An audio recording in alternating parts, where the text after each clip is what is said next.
যারা পাই, আমি বলি ত্রিশূলটা এতটাই কাজ হয়, ত্রিশূল কপালে গেলে 100% তাদের কাজ হয়। শুনলেন মুখের ঘা ভালো হয়েছে, মাকে সোনার চোখ দিয়েছে। এই মা ছেলে কাজের জন্য এসেছিল, ছেলে কাজও পেয়েছে, আর মা অনেক উপকার হয়েছে। বলো মা। এই যে ওকে তো মাথায় তো হ্যাঁ দিচ্ছি। আর কি মিরাকেল হয়েছে বলো মা। আমার বাড়ি ভাড়া থেকে আমি নিয়ে এসেছিলাম, এটা তুমি একটু মাথায় দিয়ে দাও। হ্যাঁ আমি বার করে দিচ্ছি। বলো মা। মাকে ওর 3 বছর বিয়ে হয়েছে, বাচ্চারা হয়নি তো। আমি নিয়ে এসেছিলাম সঙ্গে করে, যখন ছেলেকে নিয়ে এসেছিলাম তখন মাকে ওকেও নিয়ে এসেছিলাম। তা ও আপনি শুধু কপালে একটু হাত দিয়ে ছুঁয়ে দিয়েছিলেন।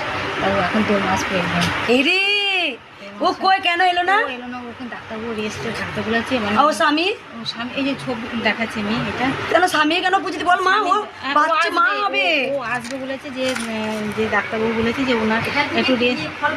হ্যাঁ আমি শুধু ছেড়ে দিয়েছি। কি করেছিলাম বুড়ো আঙুল দিয়ে? হ্যাঁ হ্যাঁ হ্যাঁ।